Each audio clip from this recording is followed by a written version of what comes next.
Assalamualaikum warahmatullah. Mga kapatid sa Islam, isa po sa kahalagahan at kabutihan na maidudulot ng pagdarasal sa loob ng isang araw ng 5 beses ang nabanggit sa hadith ng Propeta Muhammad sallallahu alaihi wasallam na sinabi niya na ang similitude o ang pagkakapareho ng isang taong nagdarasal sa loob ng isang araw ng 5 beses sa isang taong nakatira sa tabi ng ilog, kagaya po nitong ilog na nakikita ninyo na napakalinis, napakaganda.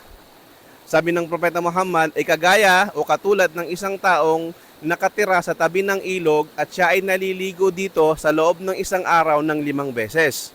Sabi ng Propeta Muhammad, meron ka pa bang makikitang dumi sa kanyang katawan kung siya ay maliligo dito sa loob ng isang araw ng 5 beses?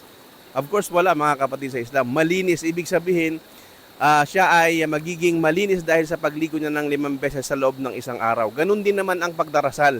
Kapag ikaw ay pag nagdarasal sa loob ng isang araw ng 5 beses, ay pinapatawad sa iyo ni Allah at nililinis ka ni Allah sa iyong mga kasalanan sa loob ng isang araw.